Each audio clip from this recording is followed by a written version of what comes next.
검찰이 대장동 일당에게서 불법 정치 자금을 받은 혐의로 체포된 김용 민주연구원 부원장에 대해서 오늘 구속영장을 청구할 예정입니다. 검찰은 체포영장에 기 부원장이 민주당 대선 후보 경선을 앞두고 돈을 받았다며 돈의 성격을 대선 자금이라고 적시했습니다. 이재명 대표가 불법 자금을 1원도 쓰지 않았다며 의혹을 부인했고 민주당은 야당 탄압이라며 윤석열 정부와의 전면전을 선포했습니다. 국민의힘은 야당 탄압 주장을 일축하면서 민주당의 압수수색 거부는 법치주의에 대한 정면 도전이라고 비판했습니다. 서해 공무원 피격 사건과 관련해 서욱 전 국방부 장관과 김홍희 전 해양경찰청장에 대한 영장실질심사가 오늘 열립니다. 이원석 검찰총장은 명확한 근거 없이 국민을 간첩으로 단정하면 안 된다면서도 문재인 전 대통령 조사 가능성에 대해서는 신중을 기해야 한다고 밝혔습니다.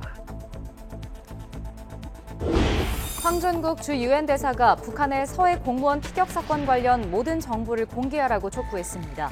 또 북한이 국경을 넘나드는 주민에 대한 총살지령을 내렸고 한국 영상물을 유포한 사람을 사형에 처하고 있다며 더 악화한 인권 상황을 지적했습니다. 미국 정부는 핵을 포함한 모든 가용 전력을 활용해 한국을 북한 핵 위협으로부터 방어하겠다고 거듭 강조했습니다.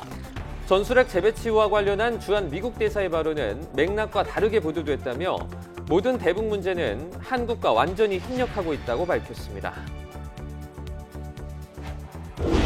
경찰과 고용노동부가 작업 도중에 노동자가 숨진 SPC 계열사 제빵 공장을 압수수색하며 강제 수사에 나섰습니다. 계열사 대표를 입건해 중대재해처벌법 위반 여부 등을 살펴보고 있습니다. 대규모 감세안을 발표했다가 영국은 물론 세계 금융시장을 대혼란에 빠뜨리며 사퇴 압박을 받아온 리즈 트러스 영국 총리가 결국 사임했습니다. 임명된 지 44일 만에 총리직에서 물러나 영국 역사상 최단명 총리란 오명을 남기게 됐습니다. 아시아 양대 기축통화인 일본 엔화와 중국 위안화 가치가 동반 추락하고 있습니다. 미국의 금리 인상과 달러와 초강세에 따른 것으로 아시아 외환 위기 우려가 커지고 있습니다.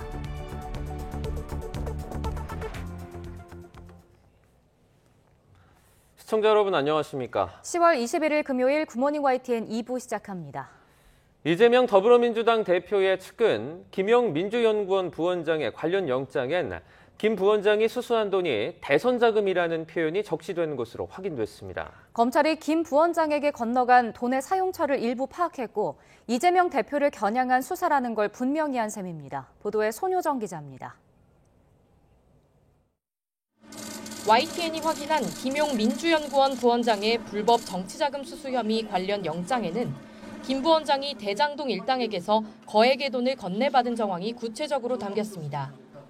검찰은 김 부원장이 민주당 대선 후보 경선을 앞둔 지난해 4월부터 8월까지 유동규 전 성남 도시개발공사 기획본부장에게서 현금 8억 원을 수수했다고 적시했습니다.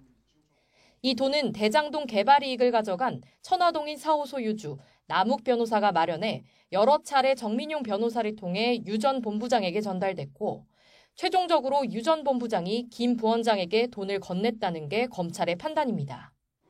검찰은 이들이 돈을 주고받은 장소로 천화동인 사호 사무실과 대장동 사업 자금 세탁용으로 세운 유원홀딩스 사무실 등을 지목했습니다.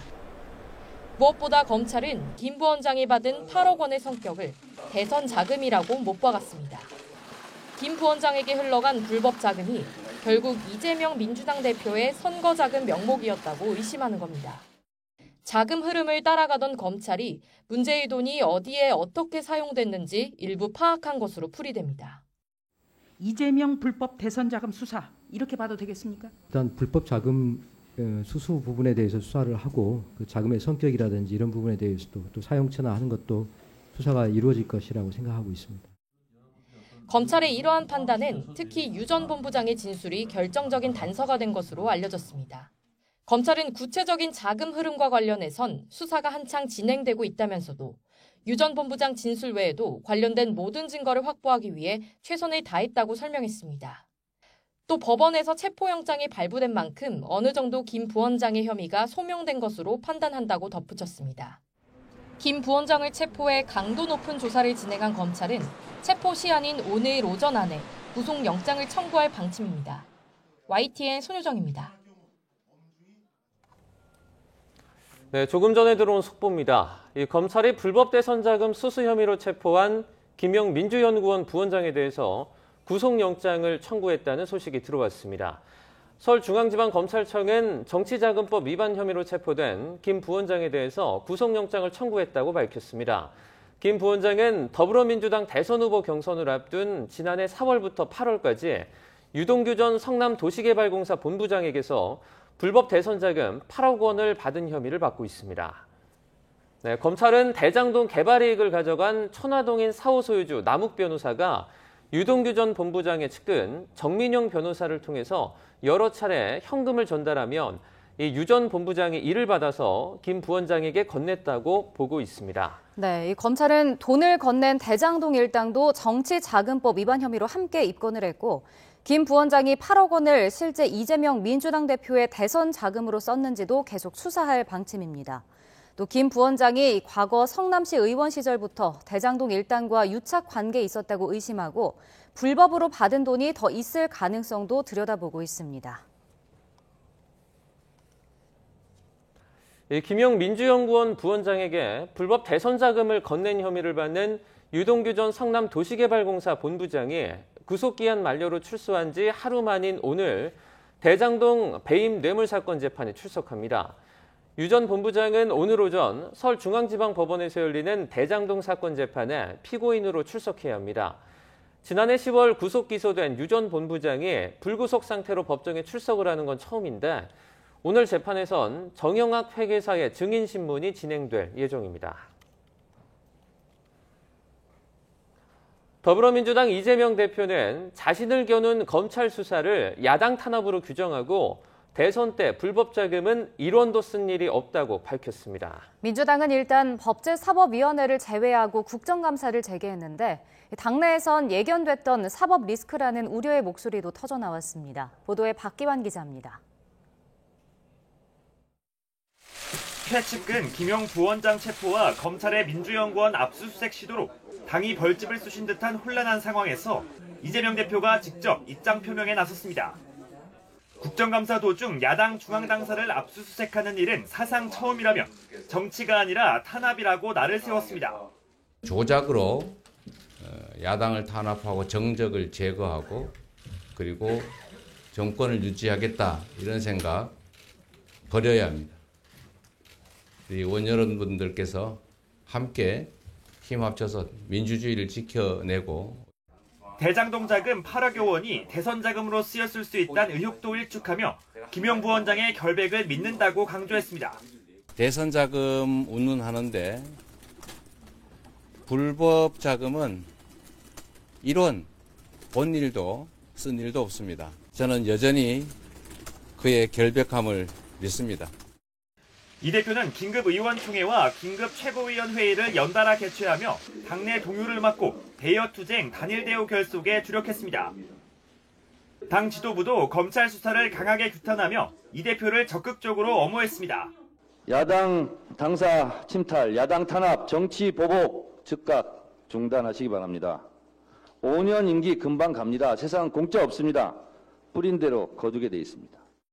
문재인 정부 인사와 이 대표를 향한 전방위 사정 바람에 민주당 내부에선 윤석열 정부 검찰을 향한 격앙된 분위기가 지배적입니다. 하지만 당 일각에선 예견됐던 사법 리스크가 표면화했다는 우려의 목소리도 나오기 시작했습니다. 당에 누가 오는 건 안 된다. 그건 우리가 개인으로부터 당으로 전염되는 거니까 막아야 될 거 아니냐. 구조적으로 그런 점을 생각해서 당대표 위치에 안 있는 게 좋다. 그런 주장을 했던 거죠. 민주당은 검찰 수사 대응과는 별개로 법제사법위원회를 제외한 국회 상임위 국정감사에 하루 만에 복귀했습니다. 하지만 검찰이 언제든 다시 민주당사 압수수색에 나설 수 있는 만큼 이재명 대표를 향한 수사의 향배에 따라 전국은 또다시 경랑에 휩싸일 가능성이 큽니다. YTN 박견입니다. 국민의힘은 민주당이 검찰 압수수색을 물리력으로 저지했다며 법치와 자유민주주의에 대한 정면 도전이라고 비판했습니다. 정진석 비상대책위원장은 검찰의 정당한 압수수색 영장 집행을 민주당이 가로막은 것에 대해 유감을 표하며 이같이 밝혔습니다. 주호영 원내대표도 민주당의 영장 집행방에는 뭔가 구린 게 많아서 저렇게 막는다는 인상을 준다며 법치주의 부정과 공무집행방해는 국민이 다음 선거에서 엄정히 심판할 것이라고 말했습니다. 윤석열 대통령은 검찰이 민주연구원 압수수색에 나서는 등 더불어민주당 이재명 대표의 측근 수사에 속도를 내는 데 대해서 무엇이 정당한지는 국민이 잘 알 거라고 강조했습니다. 또 종북 주사파 발언에 대해서는 어느 특정인을 겨냥한 건 아니라면서도 주사파인지 아닌지는 본인 스스로 알 거라고 말했습니다. 윤 대통령의 발언 직접 들어보겠습니다. 제가 수사 내용을 챙길 정도로 한가하지는 않습니다. 그렇지만 뭐 야당 탄압이라는 얘기가 나오면 지금의 야당이 여당이던 시절에 그 언론사를 상대로 며칠 동안이나 압수수색을 했던 그런 것들을 좀 생각을 해보면은 뭐 그런 얘기가 과연 정당한 것인지 국민들이 잘 아실 거라고 생각합니다. 네. 주사파인지 아닌지는 본인이 잘 아는 거니까 저는 어느 특정인을 겨냥해서 한 얘기는 아니고 대통령은 헌법상 우리 헌법을 수호하고 또 국가를 보위해야 될 책임이 있는 사람이기 때문에 마치 또 거기에 대한 얘기가 나와서 제가 답변을 그렇게 한 것입니다. 국회 법제사법위원회 대검찰청 국정감사에서 민주당 이재명 대표를 향한 검찰 수사 여파로 여야가 정면 충돌하면서 아수라장이 됐습니다. 어제 오후 3시쯤 국민의힘 소속 김도욱 법사위원장이 국민의힘 의원들과 휴대전환 조정훈 의원이 참여한 가운데 법사위 개의를 선언하자 민주당 법사위원과 원내부 대표단은 위원장석을 둘러싸고 격렬하게 항의하기 시작했습니다. 법사위의 소란이 30분 넘게 이어지자 김 위원장은 감사 중지를 선언했고 이후 대검찰청 국감은 국민의힘만 참석한 채 반쪽으로 진행됐습니다. 이처럼 반쪽으로 진행된 대검찰청 국정감사에서 이원석 검찰총장이 작심 발언을 쏟아냈습니다. 민주연구원 압수수색 시도는 적법한 절차였다고 강조했고 유동규 전 성남도시개발공사 본부장에 대한 회유 의혹도 일축했습니다. 직접 들어보겠습니다. 주거지를 압수수색하면서 사무실에 대한 압수수색 영장을 청구하지 않는다든지 발부받은 영장에 대해서 집행하지 않는다고 하면 앞으로 5년 뒤, 10년 뒤 분명히 이 책임은 저희들이 법률적으로 또 역사적으로 지게 될 겁니다. 저희에게는 이행해야 될 책무만 있습니다. 도대체 누가 누구를 회유를 한단 말입니까? 어떤 검사가 자기 인생을 유아무개라고 하는 한 사람에게 자기 인생을 걸 수가 있겠습니까? 저희 그렇게 수사하지 않습니다. 그리고 회유를 한다고 하면 오히려 구속을 시켜놓고 교정시설 안에 가둬놓고 회유를 하지 법원에서 영장 기간이 만료가 돼서 구속 기간이 만료가 돼서 밖으로 나가는 사람을 회유를 할 수 있겠습니까? 이분은 종전에 검거될 당시에도 본인의 핸드폰을 집어던지고 또 본인의 표현에 의하더라도 극단적인 선택까지 시도했던 사람입니다. 윤석열 정부 첫 국회 국정감사가 종반으로 향하고 있는 가운데 오늘은 모두 12개 상임위원회에서 국정감사가 진행됩니다. 어제 민주당 소속 위원들이 검찰 수사를 문제 삼으며 불참하는 과정에서 고성과 몸싸움이 오갔던 법제사법위원회는 오늘은 서울고등법원 등 16개 법원을 상대로 한 국정감사에 나설 예정입니다. 또 교육부 등을 상대로 한 교육위원회 국정감사에는 김건희 여사 논문 표절 의혹과 관련해 증인으로 채택된 숙명여대와 국민대 총장이 출석하기로 해 여야의 치열한 공방이 예상됩니다. 서해 공무원 피격 사건의 책임자였던 서욱 전 국방부 장관과 김홍희 전 해경청장이 오늘 구속의 갈림길에 섭니다. 자진 월북이 아닌 걸 알고도 직권을 남용해서 허위 공문서를 쓰게 했는지 등의 핵심 쟁점이 될 것으로 보입니다. 한동우 기자입니다. 서욱 전 국방부 장관의 혐의는 직권남용과 허위 공문서 작성 등입니다. 재작년 9월 고 이대준 씨가 북한군에 피살된 뒤 자진 월북했다는 정부 판단과 배치되는 군사기밀을 군 정보망인 밈스에서 삭제하거나 합참 보고서에 허위 내용을 쓰도록 지시했다는 겁니다. 피살 이튿날 관계장관 회의가 열린 뒤 서 전 장관 지시로 밈스에서 군 첩보 관련 보고서 60건이 무더기로 삭제됐다는 게 감사원 감사 결과입니다. 김홍희 전 해양경찰청장은 이씨 사건 당시 해경 총책임자로 직권남용과 허위 공문서 작성 혐의와 함께 현실 도피 목적으로 월북했다는 수사 결과 발표로 사자의 명예를 훼손했다는 혐의도 받습니다. 특히 이씨 발견 당시 한자가 적힌 구명조끼를 입고 있었다는 보고를 받고도 나는 안 본 걸로 할게라고 말했다는 해경 관계자 진술도 나왔습니다. 검찰 관계자는 국가기관들이 헌법과 법령에서 정한 절차에 따라 국민을 위해 국가가 할 의무를 제대로 수행했는지, 과연 국가는 무엇인가라는 의미 있는 사건이라고 강조했습니다. 구속영장 청구는 검찰 조사에 임하는 태도와 행적 등을 고려할 때 신병을 신속히 확보하는 게 제대로 된 수사를 위해 불가피했다고 설명했습니다. 그러나 서 전 장관과 김 전 청장은 검찰 조사에서 혐의를 강하게 부인한 것으로 전해졌습니다.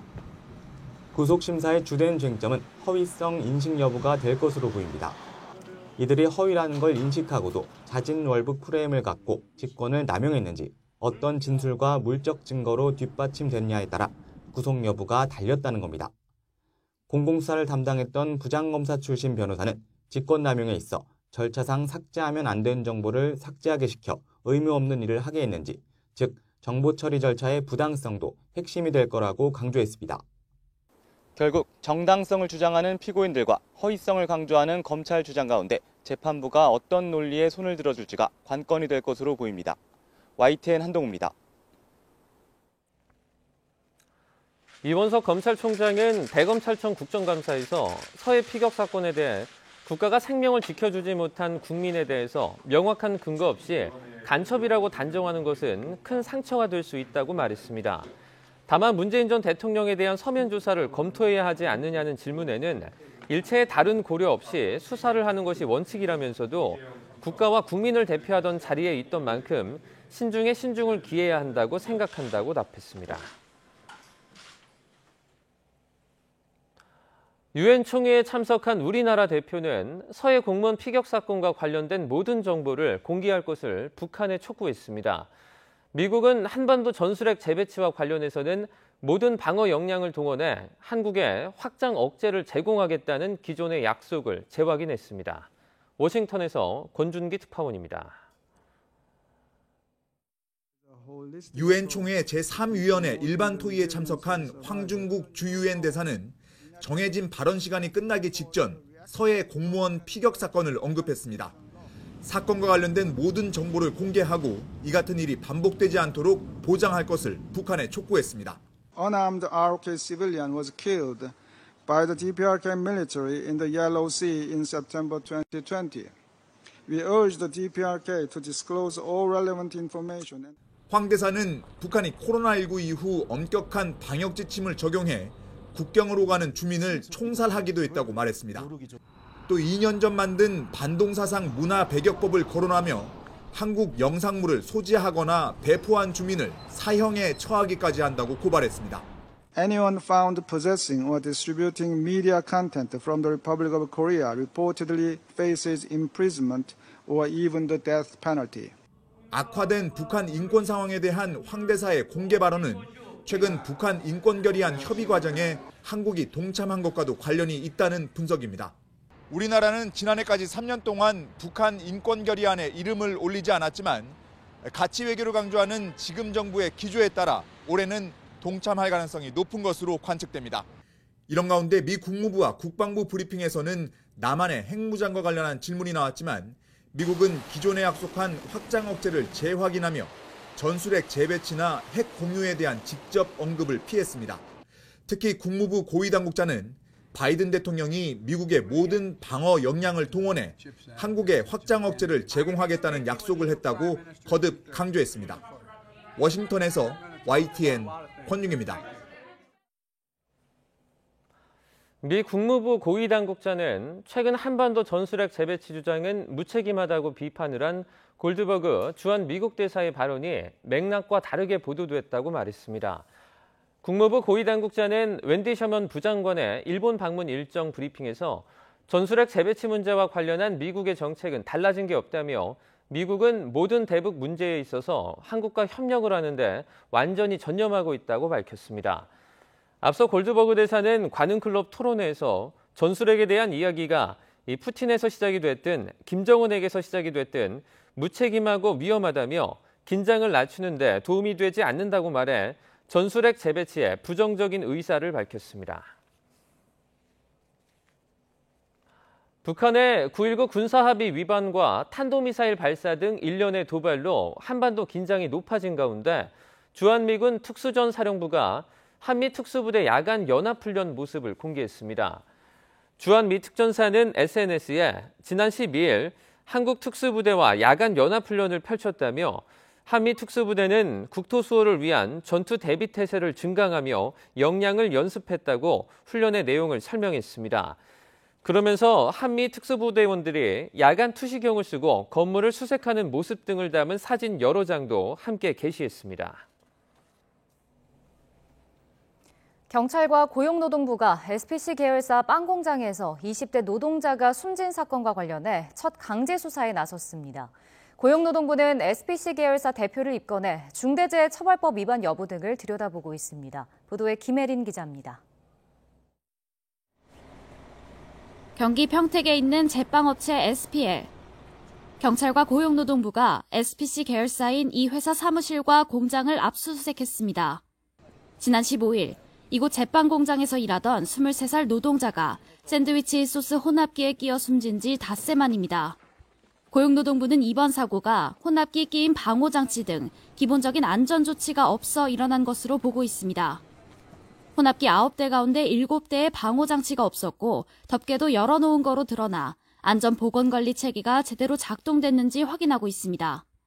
특히 지난 4월에도 SPL 공장에서 비슷한 끼임 부상 사고가 2차례 일어난 것으로 드러나면서 이후 재해 재발 방지 대책이 이뤄졌는지에 대해서도 수사가 진행 중입니다. 이를 위해 고용노동부는 지난 18일 SPL 대표이사를 산업안전보건법과 중대재해처벌법 위반 혐의로 입건했습니다. 경찰도 현장 안전 책임자인 SPL 평택 공장장을 업무상 과실치사 혐의로 입건하고 공장 관계자들을 상대로 사고 경위와 관리 책임 여부를 조사하고 있습니다. 현장 노동자들은 안전사고를 방지하기 위한 2인 1조 근무와 안전교육이 제대로 이뤄지지 않았다는 의혹도 제기했습니다. 회사에서는 2인 1조라고 하지만 저희들은 2인 1조가 아니거든요. 출근하면은 사인하라 그러죠. 한마디로 가라.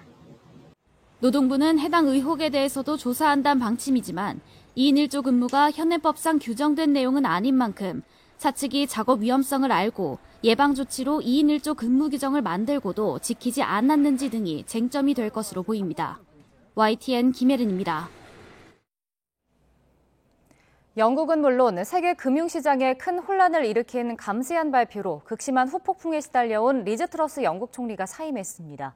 임명된 지 44일 만에 총리직에서 물러나 영국 역사상 최단명 총리라는 오명을 남기게 됐습니다. 이종수 기자입니다. 트러스 총리가 우리 시간으로 어젯밤 사임을 표명했습니다. I recognize though, given the situation, I cannot deliver the mandate on which I was elected by the Conservative Party. 트러스 총리는 다음 주 후임자가 결정될 때까지 총리직에 머물겠다고 말했습니다. 트러스 총리는 지난달 23일 줄어드는 세수에 따른 구체적 대책 없이 대규모 감세안만 발표해 금융시장 대혼란을 자초했습니다. 재원 마련을 위해 국채 발행이 급증할 것이란 전망에 영국 국채 가격이 급락했고 파운드화 가치는 한때 역대 최저 수준으로 떨어졌습니다. 이러면서 감세 정책 혼선의 책임을 물어 임명한 지 38일 만에 재무장관을 경질해 정책 실패를 자인했습니다. I met the former Chancellor earlier today. I was incredibly sorry to lose him. 그래도 야당은 물론 보수당에서조차 반발이 가라앉지 않자 그제는 정치적 동지였던 수엘라 브레이버먼 내무장관도 물러났고 결국 트러스 총리 자신도 사퇴하기에 이르렀습니다. 지난달 6일 취임한 트러스 총리는 취임 44일 만에 사임함으로써 영국 역사상 최단명 총리라는 오명을 갖게 됐습니다. 영국에서 집권 1년도 안 된 총리 교체는 이례적입니다. 지금까지 최단명 총리는 19세기 초반 조지 캐닝으로 취임 119일 만에 사망한 경우였습니다.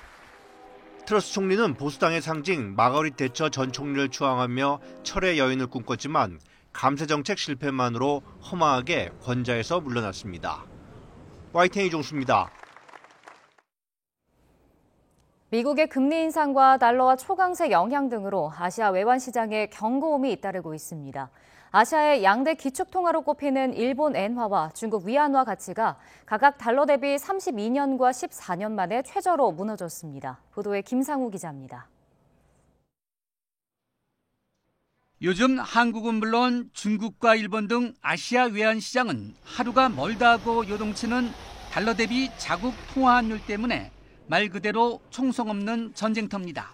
아시아의 기축통화로 꼽히는 중국 위안화가 최근 달러 대비 역내 환율이 7.2279 위안으로 글로벌 금융위기 때인 2008년 이후 14년여 만에 최저로 떨어지는 등 가뜩이나 좋지 않은 중국 경제의 악화를 부채질하기 때문입니다.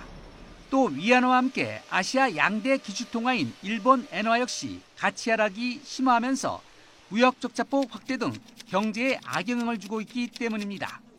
심리적 저항선인 엔달러 환율은 거품 경제 후반기였던 1990년 8월 이후 32년 만에 처음으로 한때 150엔대를 돌파했습니다. For visitors to Japan, the Japan is getting cheaper and cheaper and cheaper. Now probably it's extremely cheap. 이와 관련해 AFP 통신은 인플레이션 악화와 금리급 등 경기 침체 공포가 다시 표면에 떠오르면서 중국과 일본은 물론 아시아 통화 가치가 급락하고 있다고 전했습니다. 블룸버그 통신은 미국의 금리 인상과 그에 따른 달러와 초강세, 즉 킹달러 현상과 미국 국채금리 상승이 환율 상승의 배경이라면서 아시아 외환 시장에 경고음이 잇따르고 있다고 보도했습니다. 앞서 블룸버그는 달러와 강세 속에 중국과 일본의 통화 가치 급락으로 1997년과 비슷한 아시아 금융 위기가 재현될 우려가 커지고 있다고 지난달에도 진단한 바 있습니다. YTN 김상호입니다.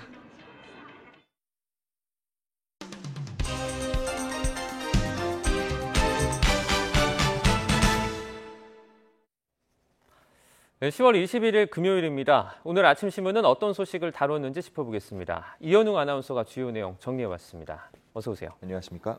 네, 첫 번째 기사입니다.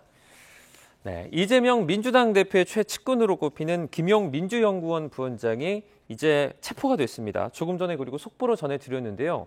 구속영장 청구 소식도 들려왔습니다. 일면에 지금 많이 실렸던데요. 어떻게 다루고 있습니까? 그렇습니다. 오늘도 여러 신문들 함께 준비했는데요. 먼저 조선일보 내용입니다. 네. 이 기사에서는 수사팀이 혐의를 뒷받침하는 여러 증언과 또 물증을 확보했기 때문에 민주당산의 민주연구원에 대한 압수수색 영장 발부도 가능했다고 보고 있습니다. 네. 여기서 말하는 물증 중에 기사에서 주요하게 다루고 있는 건 한 메모였는데요. 이 메모를 쓴 사람은 남욱 변호사의 측근으로 알려진 이 씨입니다.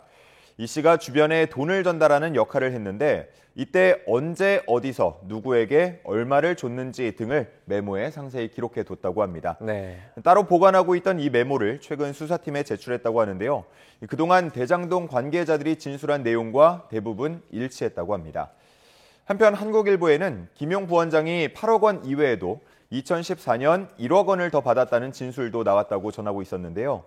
검찰은 이 돈의 성격과 사용처 확인에도 초점을 맞춰 수사하고 있습니다. 이재명 대표의 성남시장 재선을 위해서 쓰였는지 혹은 김 부원장 스스로 성남시 의원 재선 선거 자금으로 쓰려고 받은 건지 여러 가능성을 열어두고 살펴보고 있다고 합니다. 이렇게 수사가 속도를 내면서 여야는 정면 충돌하는 분위기인데요. 경향신문은 검찰의 칼날에 얼어붙는 정국이라는 제목을 쓰면서 지금의 분위기를 전하고 있었습니다. 네, 다음 기사입니다. 윤석열 대통령의 한남동 관저 입주가 늦어지고 있습니다. 지금 이달 안으로 입주하겠다 이렇게 밝히기도 했는데요. 어떻게 다뤘죠? 네, 그렇습니다. 기존의 예정은 6월이었습니다. 네. 그런데 생각보다 더 낡아 있었고 보안시설 같은 걸 마련하는데 시간이 더 걸린다고 했습니다. 특히나 인근 호텔 객실에서 관저 내부가 들여다보인다는 첩보가 접수되면서 네. 이를 해결하기 위해서 시간이 더 걸렸다고 하는데요. 자, 지금 사진에는 달라진 모습이 나와 있습니다. 지금 확대가 돼 있는 왼쪽 사진은 올 4월에 찍은 외교부 장관 공관으로 사용되던 때 모습이고요. 네. 자, 틀린 그림 찾기 하는 것처럼, 다른 그림 찾기 하는 것처럼 한번 비교해 보면 좋을 것 같아요. 네. 자, 오른쪽 지금 확대되고 있는 장면이 바로 어제 찍은 모습입니다. 네. 둘 다 남산 남측 전망대에서 같은 각도로 찍은 건데 꽤 많이 달라진 걸 확인할 수 있습니다. 일단 조경수를 심어서 관절을 둘러싼 모습이고요. 또 옥상에 보면은 새로운 구조물이 설치가 되면서 그 앞쪽 정원이 노출되는 걸 막은 모습을 확인할 수 있습니다. 이 밖에도 CCTV를 곳곳에 설치했고 또 경호 인력도 늘려서 순찰도 강화하는 모습이었습니다. 이제는 최종 점검을 마쳤다라는 얘기가 나오고 있고요. 곧 이제 입주가 예정된 상태인데요. 다음 주 안에 입주할 걸로 보입니다. 여기서 한 여권 핵심 관계자는 다음 주 중 손 없는 날인 24일이 유력히 검토되고 있다고 전하고 있었습니다. 이 한남동 관저로 입주하게 되면 출근 시간은 5분 안팎으로 단축될 것으로 전망됩니다. 네, 다음 기사 보겠습니다. 일주일 내내 먹통 사태가 지금 계속해서 전해지고 있는 카카오 대란 관련 내용인데요. 지금 카카오가 공식 사과를 하고 남궁은 대표가 사퇴를 했습니다. 지금 남아있는 건 배상보상 문제일 텐데요. 지금 관련된 좌담회가 열렸죠? 네, 그렇습니다. 한국일보 기사인데요. 어제 참여연대에서 이른바 카카오 사태에 대한 좌담회가 열렸습니다. 네. 여기서는 피해자 배상 보상 문제가 중점적으로 다뤄졌는데요. 이러한 문제가 발생했을 때 피해자가 스스로 피해를 입증하고 또 법적 대응을 해야 하는 건 쉬운 일이 아니라면서 제도적인 뒷받침이 절실하다는 목소리가 많이 나왔다고 합니다. 그리고 카카오는 무료 서비스에 대해서도 피해 보상을 검토하겠다고 말했는데요. 하지만 사실상 모든 국민이 사용하고 있는 상황에서 이런 피해 범위를 어떻게 평가할지, 그리고 배상 보상 금액을 어디서 조달할지가 문제라고 기사에서는 보고 있었습니다. 네. 작년 10월 통신 대란이 있었던 KT의 경우 개인에게 1,000원, 그리고 소상공인에게 8,000원 정도의 보상금을 줬는데요. 이렇게만 하더라도 350억에서 400억 정도가 들었다고 합니다. 카카오는 기업 운영 중단에 대비한 보험을 들지 않은 상태라고 전해졌고 SK C&C 역시도 보험 한도가 70억에 불과하다고 하는데요. 그렇기 때문에 기사에서는 이번 피해 규제에는 카카오 자체 자금이 투입될 가능성이 크다고 보고 있었습니다. 네. 이번 사태에 책임을 두고 카카오와 SK C&C가 입장차를 보이고 있는 만큼 본격적인 보상책 마련까지는 시간이 조금 더 걸릴 것으로 보입니다. 네, 이제 무료 서비스에 대한 피해 보상까지 이게 잘 진행이 될지는 좀 의문이 드는데 지켜보도록 하겠습니다. 네. 다음 기사입니다. 다음 달 24일입니다. 그러니까 일회용품에 대한 사용 규제가 강화가 되는데요. 한 달 정도 남은 것 같습니다. 지금 그런데 편의점이나 이런 업체들에서 좀 볼멘 소리가 나오고 있죠? 네, 그렇습니다. 이 조선일보는 이번 규제 확대에 대해서 이렇게 설명을 하고 있었습니다. 네. 환경보호를 위해서 일회용품을 줄여야 하는 것을 반대하는 사람은 없다. 다만 최근 고물가와 불황에 시달리는 자영업자들은 비상에 걸렸다. 이렇게 썼는데요. 네. 구체적인 내용을 좀 설명을 드리겠습니다. 일단 편의점이나 슈퍼마켓에서는 일회용 비닐봉투 사용이 전면 금지됩니다. 그동안에는 20원, 50원 이렇게 내면은 일종의 환경 부담금을 받고 판매를 하는 경우도 있었는데 네. 이제는 이조차도 완전히 금지가 되게 됩니다. 대신 종량제나 종이 봉투를 사야 하는데요. 점주들은 벌써부터 예상되는 소비자들의 항의 때문에 곤란하다고 합니다. 그런데 또 배달이나 고객이 직접 와서 포장해 갈 때는 일회용 비닐봉투를 써도 된다고 해서 배달업만 봐준다라는 불만도 큰 상황이라고 합니다. 네. 그리고 편의점에서 즉석 치킨이나 아니면 꼬치 같은 것도 파는 곳들 많지 않습니까? 식당 영업 허가를 받아서 판매를 하는 건데 앞으로 종이 접시나 나무 젓가락을 제공할 수 없게 된다고 합니다. 하지만 식당 영업 허가 없이 판매할 수 있는 컵라면 등에는 나무 젓가락을 그대로 써도 된다고 하는데요. 그러다 보니까 규제가 일관적이지 않다는 지적도 나오고 있습니다. 편의점 점주는 그러면 편의점에서 쇠젓가락과 다회용 용기를 제공하고 설거지까지 하란 말이냐라고 말하고 있었습니다. 이 밖에도 플라스틱 빨대보다 2배 넘게 비싼 종이 빨대를 사야 하는 부담이나 비 오는 날 백화점이나 대형마트 등 입구에 마련된 우산 비닐까지 금지가 되면서 안전 문제에 대한 지적도 함께 나오고 있었습니다. 이런 지적에도 환경부 측은 코로나 때문에 적용을 미뤄왔던 만큼 시행착오가 있더라도 예정대로 시행하는 게 맞다는 입장을 밝혔습니다. 네, 다음 기사 보겠습니다. 어제입니다. 이제 국회 보건복지위원회 국감에서 마스크 의무 해제 관련된 얘기도 나왔었는데요. 그러니까 이게 실내에서 일괄 적용 부분에서 문제 제기가 된 거죠? 네, 맞습니다. 조규용 보건복지부 장관의 대답에서 그러한 얘기가 나왔는데요. 네. 중앙일보 기사 함께 보면서 말씀을 드리겠습니다. 실내 일괄 적용에 대해서 문제 제기를 한 건 국민의힘 김미애 의원이었습니다. OECD 국가 중 실내 모든 시설에 마스크 착용을 의무화한 곳은 없다면서 특히나 영유아의 언어 발달 그리고 사회성 발달에 대한 우려가 크다고 했습니다. 그러니 행정 편의만 생각하지 말고 선별적으로 착용 의무를 달리하자라는 얘기였는데요. 이에 대해서 조 장관도 해외에서는 의료기관, 대중교통 등으로 장소를 구분해서 의무화하는 사례가 있다면서 우리도 적극적으로 검토하겠다고 답했습니다. 이전에 정부가 실내 마스크 착용 의무를 내년 3월 정도에 해제할 수 있을 것이다 라고 얘기했던 것보다 더 앞당겨서 선별적으로 해제할 가능성이 생긴 겁니다. 다만 이와 관련해서 국가감염병 위기대응 자문위원회 내에서도 의견이 반반으로 갈리는 등 전문가 의견도 나뉘고 있는 상황인데요. 그러다 보니까 조금 더 논의가 필요할 걸로 보인다고 기사에서는 전하고 있었습니다. 네, 마지막 기사 보겠습니다. 제목을 보면 이제 워케이션 수요를 잡아라. 지자체들 경제 활성화를 겨냥한 기업 모시기라고 써 있는데요. 이제 워케이션이라는 단어는 이제 워크와 베케이션, 그러니까 일과 휴가를 합친 말이죠. 네, 그렇습니다. 말 그대로 산 좋고 물 좋은 곳에서 쉬면서 또 비대면으로 일을 하는 방식이 바로 워케이션이라고 할 수 있겠는데요. 네. 코로나19 이후 기업들 사이에서 빠르게 번지고 있는 문화입니다. 그러다 보니까 각 지자체들은 이런 워케이션 수요를 잡아서 지역 경제 활성화도 이끌고 나아가 기업 유치까지 하겠다는 계획을 세우고 있습니다. 하나씩 보면요. 강원도는 최근 7개사와 워케이션 업무 협약을 맺었다고 밝혔는데요. 워케이션에 걸맞는 숙박시설이나 공유 사무실, 또 관광 안내 등 맞춤형 프로그램을 지원할 예정이라고 합니다. 부산시는 최근 부산역과 인접한 한 호텔에 워케이션 거점 센터를 만들기로 결정했고요. 그러면서 부산에 특색 있고 인기 있는 카페 등과 협약을 맺어서 관련 프로그램을 운영할 계획이라고 합니다. 제주도는 이미 지난달 서귀포시에 워케이션 오피스 운영을 시작했는데요. 네. 관련 프로그램도 진행 중인데 중소기업 재직자들이 함께 참여하고 있다고 합니다. 또 충남도도 힐링과 체험에 초점을 맞춘 워케이션 프로그램을 개발 중이라고 하는데요. 이런 광역뿐만 아니고 기초 지자체에서도 워케이션 수요를 잡기 위한 움직임이 빨라지고 있다고 기사에서 전하고 있었습니다. 네, 이제 워크와 베케이션 의미만 보면 조금 이렇게 반대되는 그런 느낌인데 이렇게 합쳐지기도 하는 것 같습니다. 저희 같은 직업은 못 가서 아쉽습니다. 네, 아쉽네요. 네, 굿모닝 브리핑 여기까지 듣겠습니다. 이현웅 아나운서였습니다. 고맙습니다. 고맙습니다.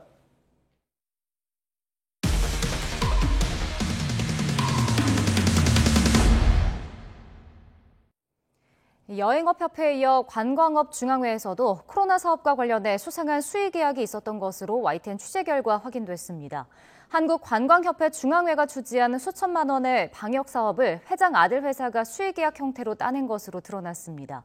중앙회는 가족 업체인지 모르고 했다고 해명하고 있습니다. 김철희 기자의 단독 보도입니다. 서울 인사동에 있는 한국관광협회 중앙회 사옥입니다. 지난 1963년 관광진흥법에 따라 설립된 법정 법인으로 오랜 세월 관광업계를 대표하고 있습니다. 이곳에서는 관광상품 판매뿐 아니라 호텔 등급 결정이나 자격증 발급까지 다양한 업무가 이루어지고 있습니다. 관광 환경을 개선하는 여행 수용 태세 개선 사업도 주요 업무 가운데 하나입니다. 재작년에는 방역 강화를 통해 관광업계를 돕겠다며 정부 보조금 3억 5천만 원을 지원받아 관련 사업을 진행하기도 했습니다.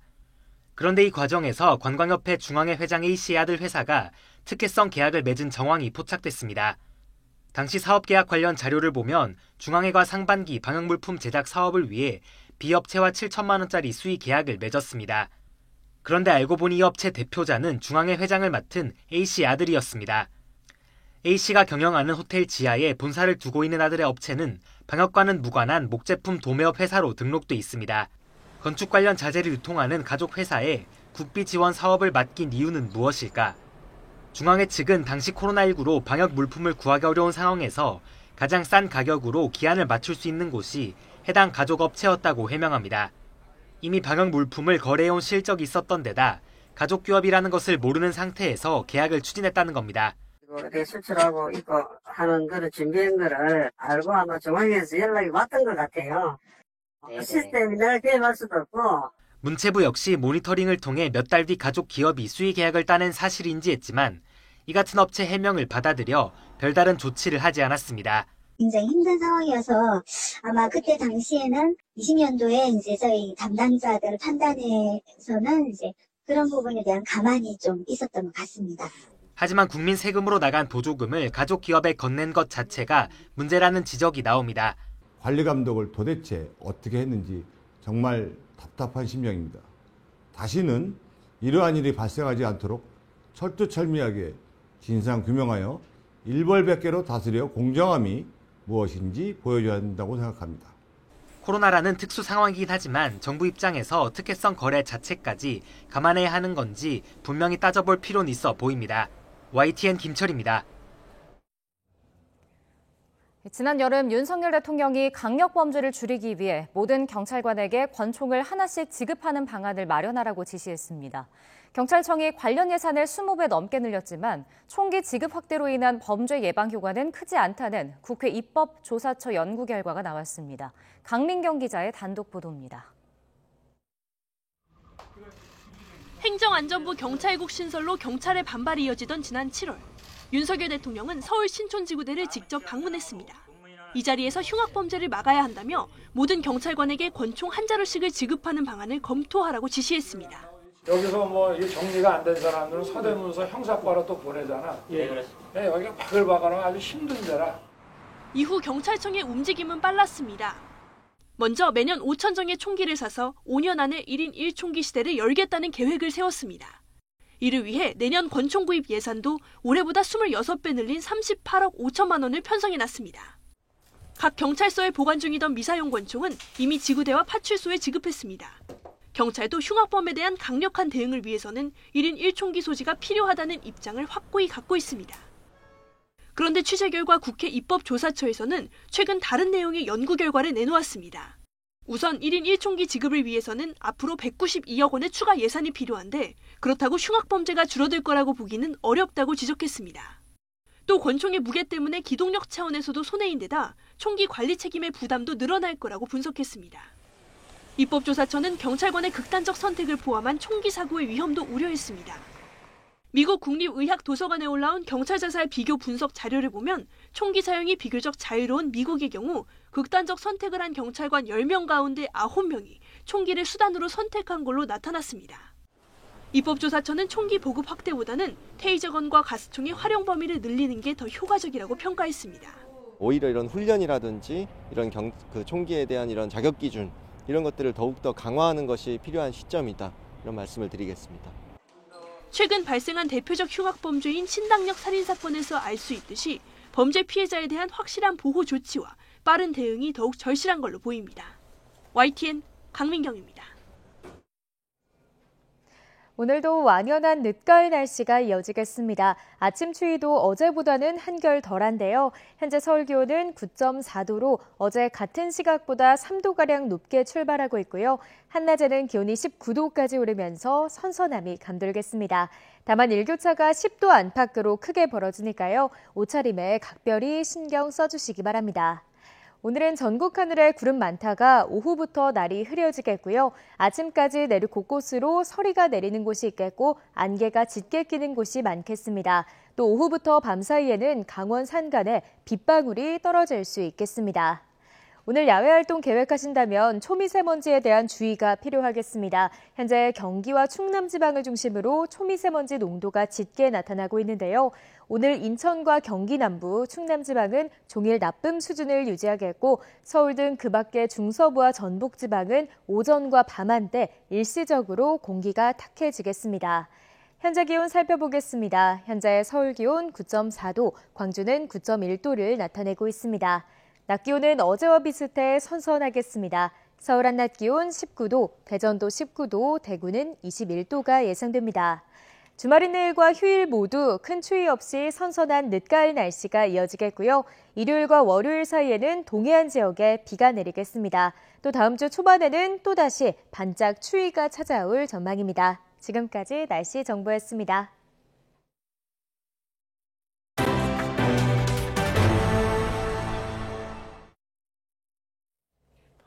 전세 시세가 크게 낮아지면서 임대인이 임차인에게 보증금을 돌려주기 어려워지는 역전세가 서울 아파트 곳곳에서 나타나고 있습니다. 장기화한 거래 가뭄으로 집값이 하락하면서 연쇄적으로 나타나는 현상으로 보이는데 앞으로 더 늘어날 거란 전망입니다. 보도에 최기성 기자입니다.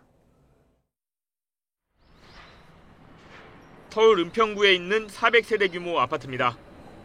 전용 면적 84제곱미터에 거주하는 한 세입자는 최근 보증금을 2천만 원 올려 전세 계약을 연장하려던 계획을 바꿨습니다. 부동산 시장이 침체기에 들어서자 오히려 기존 보증금보다 3천만 원 낮은 금액에 재계약해달라고 요구하고 나선 겁니다. 지금 다 어디 구할 수 있는데 다 구해서 3천만 원 만들어서 내주기로 했어요. 아니면 세입자 나간다 그러면 빼줘야 되잖아요. 서울 서대문구에 있는 한 아파트 역시 비슷한 상황입니다. 2년 전엔 전용 59제곱미터 평균 전세 보증금이 3억 4천만 원이었는데 지금은 2억 5천만 원입니다. 가격이 조금 저희들 예상보다 좀 많이 떨어지다 보니까 지금 현재 살고 있던 집에서 갱신 청구권을 사용했던 임차인들도 한 번 더 연장해서 재계약해서 사시는 분들이 많은 것 같아요. 올해 1월부터 9월까지 서울 아파트에서 역전세가 발생한 전세 계약을 살펴보면 보증금은 2년 전보다 평균 8천만 원 하락했습니다. 전세 매물도 쌓여가고 있는 모습입니다. 2년 전 같은 시기와 비교하면 서울 아파트 전세 매물은 5배 가까이 늘었습니다. 2020년에는 9,900건이었지만 올해에는 4만 5천 건으로 크게 늘었습니다. 서울 아파트 전세 가격도 1월 말부터 내림세입니다. 10월 둘째 주에는 전주보다 0.22% 떨어졌는데 2019년 2월 이후 최대폭 하락을 기록했습니다. 전셋값 하락뿐 아니라 매매가 사라지면서 집값이 계속 떨어지자 매물을 전세로 돌리는 집주인도 많아졌습니다. 기존의 전세 보증금으로 전세 계약을 체결하려는 세입자가 없기 때문에 그런 집주인들은 계속 매물을 내놓게 되고 세입자들은 그 매물을 계약을 잘 안 하게 되고 잇따른 금리 인상으로 전세자금 대출이자 부담이 커지면서 월세를 찾는 임차인이 증가하는 것도 역전세 원인 중 하나입니다. 아파트는 여타 주택 유형에 비해서 상대적으로 위험도가 낮지만 과거 갭 투자가 몰리면서 집값이 급등했던 지역 중심으로 보증금을 반환받지 못하는 상황이 늘어날 수 있습니다. 임차인들이 이자 비용과 월세 비용을 비교해가며 전세나 월세를 선택하는 경향이 나타나면서 역전세 현상은 당분간 계속될 것으로 보입니다. YTN 최기성입니다. 대통령실이 다음 주에 예정된 비상경제 민생회의를 전체 공개해서 생중계하는 방안을 추진 중입니다. 추경호 경제부총리 겸 기획재정부 장관을 필두로 경제관계부처 장관이 모여서 경제위기 대응과 신성장, 수출 동력 확보 방안 등을 주제로 85분 정도 토론을 진행할 예정입니다. 앞서 10차례 진행된 비상경제 민생회의는 윤 대통령의 모두 발언만 공개가 되고 이후 대변인실이 사후 브리핑을 했는데 회의 전체를 공개하자는 대통령의 뜻이 워낙 완강한 것으로 전해졌습니다.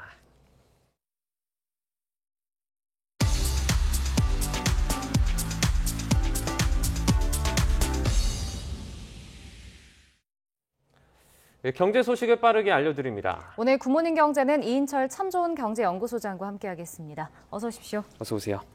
네, 밤사이 해외 증시 상황부터 살펴보겠습니다. 뉴욕 증시는 일제히 하락을 했고요. 유럽 증시는 일제히 상승 마감했어요. 사실 양대륙의 지수가 엇갈리는 것도 이례적인데요. 네. 뉴욕 증시는 이틀 연속 약세입니다. 상승 출발했던 뉴욕 증시의 발목을 잡은 건 미국의 국채 수익률입니다. 10년물 장기 수익률을 보장하는 10년물 국채 수익률이 14년 만에 4.2%를 돌파했습니다. 네. 이 얘기는 뭐냐? 단기적인 긴축뿐만이 아니라 연준이 굉장히 오랫동안 이제 고강도 긴축 기조를 이어갈 수밖에 없지 않느냐라는 이제 분석 때문인데요. 네. 사실상 이제 미 연준의 11월 자이언트 스텝 가능성, 4연속 자이언트 스텝 가능성을 기본 베이스로 깔고 있다는 얘기입니다. 자, 그러다 보니까 오늘 발표됐던 지표도 이를 뒷받침하고 있는데요. 주간 실업급여 신청자 수는 매주 발표가 됩니다. 그런데 지난주 실업급여 신청 건수가 12,000건 오히려 줄었습니다. 자, 노동시장도 여전히 고강도 긴축에는 별다른 영향을 받지 않고 있기 때문에 연준이 마음 놓고 더 큰 폭의 물가만에 이제 집중해서 긴축할 수 있는 여지가 마련돼 있고, 여기에다가 필라델피아 연준은행도 오늘 한 몫을 하고 있는데요. 계속해서 연준 위원들이 시간과 장소가 날 때마다 매파성 발언을 쏟아내고 있는데요. 인플레이션 억제 진전이 없다, 실망스럽다. 그러면서 연준의 금리 인상은 계속될 것이다. 연말까지 4%를 훨씬 뛰어넘을 것이다. 라는 발언이 바로 채권 10년물 국채 수익률의 이제 금리를 끌어올리고 있는 상황인데, 네.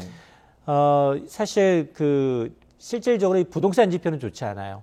전미부동산협회가 발표한 기존 주택 판매의 경우에는 오히려 10년 만에 최저치로 떨어질 정도로 뭐 경기 후행성이긴 하지만 어쨌든 미국의 주택담보대출 모기지 금리가 7%에 육박하니까 네. 이자 부담에 부동산 시장은 지금 찬바람이 불고 있는데도 불구하고 고용 시장이 버텨주고 있다라는 것이 어떤 연준의 긴축 행보를 또 광폭 행보를 할 수 있다라는 이제 근거가 되고 있고, 또 하나 이제 종목별로 보게 되면 테슬라가 관심이었거든요. 네. 서학개미들이 워낙에 많은 투자를 했기 때문에 매출은 상당히 좋았지만 그러나 기대치를 좀 못 미쳤어요. 그러면서 어제 장마감 이후에 많이 떨어졌기 때문에 오늘 본장에서 과연 얼마나 떨어질까 관심이었는데 6% 넘게 하라 그랬습니다. 네.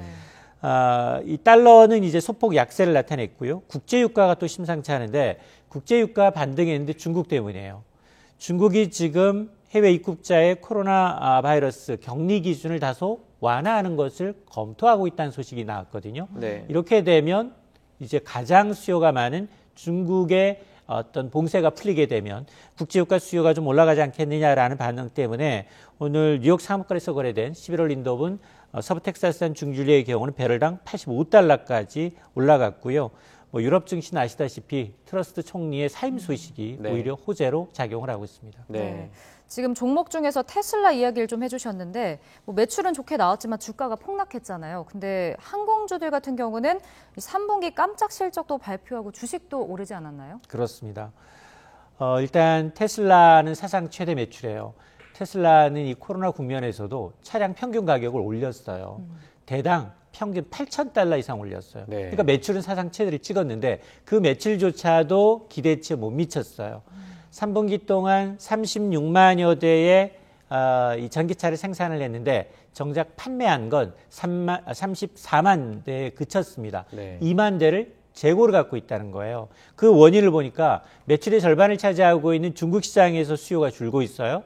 또 하나가 금리가 많이 오르다 보니까 미국 자체 내 판매량도 급감하고 있습니다. 네. 자, 이러다 보니까 이 물류 문제로 인해서 차량 인도에가 지연이 되고 있고 또 강달러에도 이제 역시 영향을 받고 있다라는 겁니다. 그러다 보니까 이제 순이익은 이 평균 판매 가격 인상으로 해서 예상치를 웃돌았지만 4분기 실적도 원자재 비용이 증가하고 그리고 달러 강세의 영향을 받을 수밖에 없지 않겠느냐. 이렇게 되면 전기차 자체에 대한 수요가 좀 줄어들 수 있다라는 우려가 반영됐기 때문에 6% 넘게 떨어졌고, 네. 근데 지금 올 들어서 지금 막 주가 하락을 보게 되니까 37%예요. 지금 서학개미들이 정말로 이 테슬라에 물려있는 분들은 굉장히 고민이 클 수밖에 없는 상황이고, 네. 항공주는 정말 어닝 서프라이즈 수준의 양호한 실적을 발표를 했어요. 미 대형 항공주 3인방이라고 하면 유나이티드 항공, 델타 항공, 그리고 아메리칸 항공을 들 수 있는데 실적 발표한 어제 시장에서는 주요 3개 종목이 3% 넘게 올랐는데 네. 오늘은 시장의 영향을 받으면서 소폭 떨어지긴 했지만 네. 그럼에도 불구하고 고유가, 고물가 기조 속에서도 이 보복 심리, 비행기 한번 타서 해외 여행 가겠다는 수요는 정말 폭발적으로 늘고 있거든요. 네. 그럼 한국뿐만이 아니라 뭐 외국도 비슷한 것 같습니다. 그러다 보니까 이익이 더 늘어나는 것으로 나타났습니다. 네. 이제 영국의 트러스 총리 사임 소식을 좀 자세하게 말을 안 할 수가 없는데 이런 적절한지 모르겠지만 뭐 오너 리스크가 해소됐다 이런 표현까지도 좀 나오고 있습니다. 감세한 발표가 사실 가장 큰 배경이 됐겠죠? 맞습니다. 제가 미국판 이 오징어 게임에서 지금 백도 후퇴하고 있는 세 곳을 들라면 네. 영국, 중국, 일본인데요. 정말 내부적으로 아슬아슬해요. 영국은 사실 트러스 총리는 지난달 4일이었나요? 얼마 안 됐어요. 네. 정말 44일 만에 이제 사임을 하게 됐습니다. 뭐 파격적인 70조 원에 달하는 감세안을 들고 나왔죠. 그런데 역사상 최단기 총리라는 오명을 벗어나지 못하게 됐는데 뭐라고 얘기했느냐. 선거 공약을 지킬 수 없어서 물러난다. 그러면서 다음 주 후임자가 결정될 때까지 총리직에 머물겠다라고 했는데 사실 뭐 재무장관 사임했죠. 측근들이 전부 사임하면서 보수당인 여당 내에서도 불만의 목소리가 높았고요. 지금 유럽의 주요 3인방 하면 영국, 독일, 그리고 프랑스거든요. 네. 여기도 지금 물가 때문에 시민들이 시위하고 있어요. 네. 물가 너무 높다. 임금 올려달라라고 하고 있거든요. 그런데 이제 트루스 총리가 이제 예기치 않은 감세안을 턱 하고 발표하니 오히려 금융시장 혼란에 빠졌어요. 영국의 파운드화 가치가 떨어졌고요. 사상 네. 최저 수준으로 떨어졌고요. 채권 금리는 오르면서 연기금이 흔들렸습니다. 네. 영국 중앙은행이 개입하지 않을 수 없는 수준까지 치솟았는데 물론 일부 뭐 감세한 철회를 밝히기도 했지만 시장에서는 그걸 이제 고지그대로 믿지 않았었거든요. 그러다 보니까 뭐 이 트러스 총리가 감세를 통한 성장을 부르짖었지만 정작 이제 이 감세 그리고 이제 보수당의 이제 상징적 역할인 마가렛 대처의 총리를 잇는 철의 여인으로 군림하기를 바랬지만 부정적 여론이 확산되면서 취임 한 달여 만에 이 좀비 총리라는 오명에서 벗어나지 못하고 있습니다. 네. 지금 이번에 트러스 총리가 사임을 발표한 이후에 뭐 파운드화나 채권 가격은 상승했는데 뭐 앞으로 영국 그 금융시장의 안정을 되찾을 수 있을까요? 일단 단기적으로는 이제 좀 정상 안정화되지 않겠냐라는 기대가 좀 커요. 네. 사임 발표하자마자 파운드화가 강세를 보였고요. 또 영국의 국채 가격이 상승을 했습니다. 일단 감세안으로 촉발됐던 어떤 재정 건전성 문제 그리고 정체적 불확실성에 대해서는 좀 약간 희석될 수 있다라는 우려가 나오고 있는데 앞서서 지적을 해주셨지만 이렇게 리더 한 명이 리더십이 얼마나 중요한가를 보여주는 대목이거든요.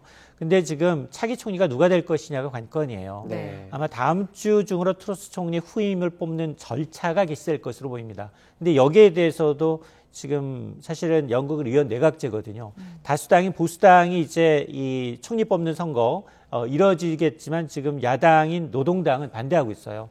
이번 참에 아예 총선해야 한다라고 요구를 하고 있는데 그럼에도 불구하고 지금 트러스 총리 후임으로 거론되는 인사를 보게 되면 리시 스넥 전 재무장관 또 벤 윌러스 국방장관 등이 지금 거론이 되고 있는 상황이어서 과연 이제 누가 총리가 돼서 이 홀로안의 영국을 어떻게 이끌어갈지에 대한 로드맵을 발표해줘야지 상황은 썩 좋지 않습니다. 네. 영국 파운드화 가치는 여전히 불안하고요. 물가는 역시 두 자릿수예요. 네. 그렇기 때문에 물가를 잡지 않은 한 누가 총리가 된다고 하더라도 굉장히 어려운 자리입니다. 네. 지금 강달러 현상이 지속하면서 일본의 엔화가 32년 만이라고 합니다. 1달러에 150엔 수준까지 떨어졌죠. 그렇습니다. 이게 보니까 9월 1일에 140엔 돌파했어요. 네. 지금 한 달 반 남짓인데 지금 150엔이에요. 이러자 이제 155엔 얘기 나오고 있습니다. 우리가 심리적 마지노선이 원달러 1,400원 뚫리면 네. 그다음 천정이 어딘지 모른다라는 얘기 나오고 있는데 똑같아요. 어제 이 도쿄 외환시장에서 엔화 가치가 달러당 150엔대를 기록을 하고 있습니다. 엔달러 환율이 150원을 찍은 건 거품 경제 후반이었던 1990년 8월 이후 32년 만에 처음인데요. 사실 미일 금리 차가 점점점 벌어지고 있어요. 세계에서 유일하게 일본은 지금 마이너스 금리를 유지하고 있습니다. 네. 자, 이러다 보니까 여전히 지금 뭐 일본 당국이 수시로 개입을 하고 있습니다만 안전자산으로 얘기했던 엔화가 올해 들어서 다른 통화 대비해서 너무 많이 빠지고 있거든요. 네. 30% 넘게 빠지고 있는 상황이어서 지금 엔화 팔고 지금 달러로 지금 갈아타는 수요를 과연 어떻게 마무리할지 계속해서 환율 방어를 위해서는 금리를 좀 끌어올려야 하지만 정작 일본은행 총재는 아직까지 그런 기미를 보이지 않고 있기 때문에 엔저가 가속화되면 내부적으로 지금 무역 적자가 더 늘어나고요. 물가가 또 오르고 있습니다. 네. 일본 경제 전반의 부작용이 커지고 있는 만큼 과연 이제 일본이 또 어떻게 이 문제를 해결할지도 좀 지켜봐야겠습니다. 네. 지금 뭐 아시아 경제대국 통화 가치가 같이 추락하고 있는 게 일본뿐만 아니고 중국 위안화 가치도 떨어지고 있잖아요. 이게 뭐 14년 만이라고요. 그렇습니다. 이 포치라고 해서 일단 달러당 이제 7위안이 무너지고 나니까 그 다음에는 뭐 거침없습니다. 중국의 연내 위안화 값도 장중에 7.24까지 올랐습니다. 그래서 2008년 1월 이후 14년 만에 최고치를 기록하고 있는데요.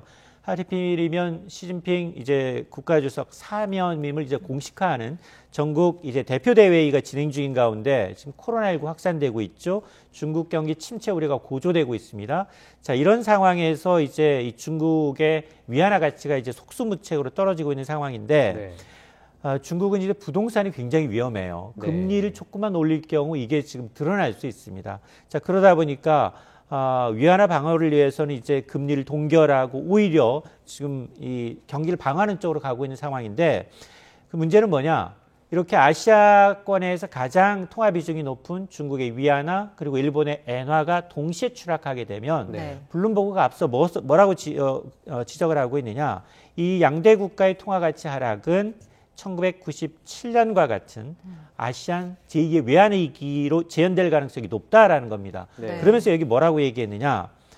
가장 취약한 국가를 꼽으라고 하면 필리핀의 페소와 그리고 한국의 원화, 태국의 바트와 이런 걸 꼽고 있어요. 인도네시아 링기와. 이런 게 취약하다고 지금 평가를 하고 있어서 이게 지금 중국 위안화와 그리고 이제 이 엔화 약세를 과연 우리도 지금 방관할 수만 없는 상황이거든요. 두 나라에 대한 무역 의존도가 워낙 높기 때문에 우리도 이 양국 간 통화에 이제 밀접하게 관련해서 움직이고 있기 때문에 상당히 이제 집중적으로 모니터링을 해야 될 대목입니다. 지금 위안화 가치 같은 경우에 이 정도로 좀 떨어지면 환율 방어를 할 만한데 아직도 금리를 올리지 않고 있잖아요. 맞습니다. 아까 말씀하신 부동산 관련된 이슈 때문입니까? 맞습니다. 지금 자본 유출 가능성이 커졌는데도 불구하고 중국 인민은행은 오히려 기준금리 역할을 하고 있는 이제 우대금리, 대출 우대금리를 동결시켰어요. 이 얘기는 부동산 활성화를 위해서 사실 그동안은 추가로 금리 내리지 않겠느냐라고 했는데 그래도 외환시장에서 나타나고 있는 중국 위안화 가치 하락폭이 굉장히 좀 신경이 썼던 것 같습니다.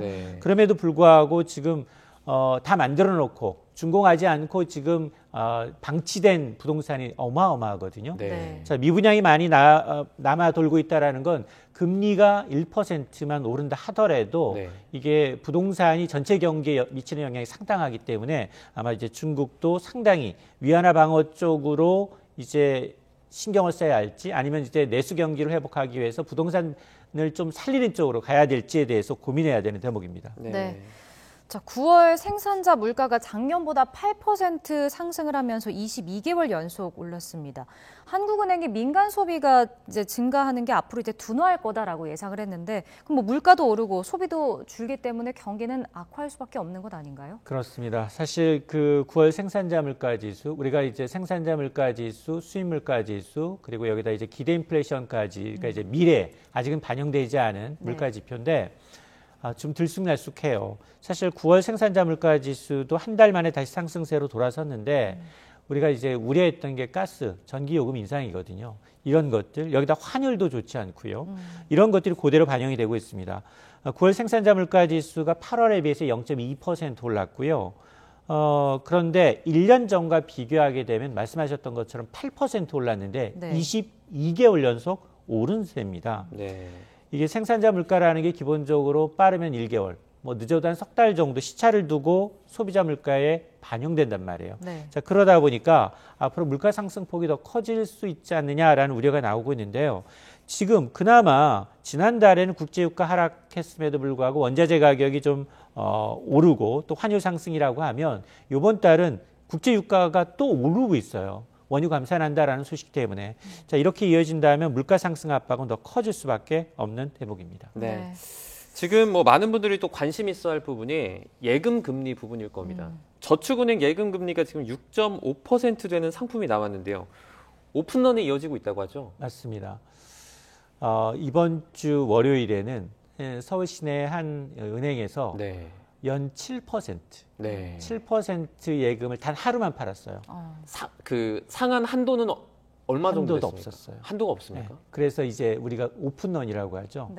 은행 이제 문 열기 전부터 이제 사람들이 줄을 서는 그런 현상이 나타났는데 이번에는 이제 이 저축은행입니다. 주로 지금은 제1금융권보다는 저축은행이 수신금리를 유지하기 위해서 굉장히 공격적으로 이제 특판 행사를 하고 있거든요. 네. 그러니까 하루 내지는 이틀이면 다 팔려 완판돼 버려요. 총 목표액만 채우면 바로 사라지거든요. 근데 이제 이 예금금리 경쟁이 한창인 가운데 어제 연 6.5% 정기예금이 또 등장을 했습니다. 자, 이러다 보니까 지금 뭐 고객들이 몰려서 저축은행 중앙의 서버가 마비가 되고요. 또 고금리를 주는 저축은행 지점들은 이제 개점 이제 전부터 지금 예금 가입을 하기 위해서 장사진을 치고 있는 모습이 보이고 있는데 이렇게 하루하루 이 저축은행 간 경쟁이 이어지다 보니까 지난 19일 전국 79개 저축은행의 1년 평균 예금 금리가 4.97% 수준이었는데 하루 만에 5% 넘어섰어요. 자, 이런 이제다 보니까 이제 온라인에서만 이렇게 오프라인, 온라인 모두가 지금 비상인데요. 온라인에서는 금리를 조회하기 위해서는 저축은행 중앙은행 홈페이지 들어가야 되거든요. 그러니까 여기부터 이제 어제 그제 계속해서 이제 접속 장애가 빚어지고 있고 또 하나는 이런 특별 상품의 경우에는 온라인으로 가입하시면 금리가 더 좋아요. 오프라인으로 가면 금리가 좀 깎입니다. 그럼에도 불구하고 지금 계속 줄을 서는 이유가 이게 모바일 뱅킹에 익숙하지 않은 이 중장년층이 조금 이제 몰리고 있는 게 아니냐라는 분석이기 때문에 이런 특판 상품은 이제 순식간에 게릴라식으로 이제 있었다가 사라지니까 좀 주의를 하셔야겠습니다. 이런 상품들이 미끼 상품일 수도 있지만 어쨌든 은행 입장에서는 아무리 기준금리가 올랐다 그래도 6%대, 7%대면 조금 부담되는 수준 아닙니까 지금? 부담되는 수준인데 이게 한도가 뭐 몇백억, 한 500억 한도, 한도를 정해놔요. 캡을 정해놓고 그리고 일부 상품의 경우는 미끼 상품인 게 있어요. 왜냐하면 뭐 주택청약저축을 가입하는 고객에 한해서 주택청약저축은 평생에 한 번 만들고 다시 갈아타기도 어려워요. 그리고 급여를 몇 개월간 이제 같이 써야 하거나 아니면 은행이 보유하고 있는 페이를 이제 깔고서 그 페이를 몇 달 써야 된다거나 이런 부대 조건이 굉장히 좀 까다롭거든요. 그러니까 방문하시기 전에 무조건 저기 가니까 이제 7% 준다더라 소문 믿고 가시지 마시고 먼저 전화로 인터넷으로 확인하고 내가 가입 요건에 확인되는지 그리고 월 10만 원 이하로 제한하게 되면 가입해도 이자 7% 줘도 얼마 안 돼요. 이 연 7%라는 건 15.4%인 이자 이제 수익률을 제외한 게 아니라 포함한 거예요. 세전이에요. 그러니까 세후에는 아마 5% 후반 정도 되거든요. 자, 그럼에도 불구하고 매력적이기 때문에 관심은 갖되 지나치게 표면 금리에는 일희일비하지 않았으면 좋겠습니다. 네, 그 끝으로 부동산 관련 소식도 한 가지 짚어보겠습니다. 자, 전국 아파트 가격이 2012년 조사 이후 최대 낙폭을 기록했는데 이게 뭐 금리 인상에다가 거래 절벽 현상이 이어지고 있기 때문이겠죠? 그렇습니다. 앞서 우리 이제 그 리포트에서 역전세난이 일어나고 있다라고 했잖아요. 2년 전 이제 8억 주고 전세를 계약을 했는데 이제 지금 재계약 시점 아니에요. 6억으로 떨어졌어요. 집주인이라면 어떻게 하겠어요? 2억은 어떻게 마련하겠습니다. 특히나 대출, 갭 투자하셨던 분들 대출로 이제 이 보증금, 전세 보증금을 내줘야 했던 주인들이 이제 을이 된 거예요. 그러다 보니까 리모델링 다시 해줄게요. 명품 사줄게요. 인테리어 다시 해주겠습니다. 이런 얘기가 다시 나오고 있거든요. 자, 그러다 보니까 서울의 아파트 가격은 정말 속절없이 떨어지고 있습니다. 지금 전국과 수도권 지방 아파트 매매 가격, 전세 가격, 한국부동산원이 시세를 조사하기 시작한 2012년 5월 이후 다 똑같이 최저 수준으로 사상 최대 낙폭을 기록을 하고 있는데요. 전국 할 것 없습니다. 지금 서울 주간 아파트 가격도 21주 연속 그리고 전국 아파트는 24주 연속 떨어지고 있는데 이게 전세 시장도 더 많이 빠지고 있어요. 지난주에 비해서 전국 아파트 전세가율 변동률도 이번 주 마이너스 0.31%를 기록하고 있어서 아마 금리가 연말까지 계속해서 인상 기조가 나타날 수밖에 없기 때문에 금리에 민감한 부동산의 경우에는 아마 이제 거래 절벽을 넘어서 빙하기로 갈 가능성이 상당히 높아 보입니다. 네, 알겠습니다. 오늘 여기까지 듣겠습니다. 굿모닝 경제 이인철 참 좋은 경제 연구소장과 함께했습니다. 고맙습니다.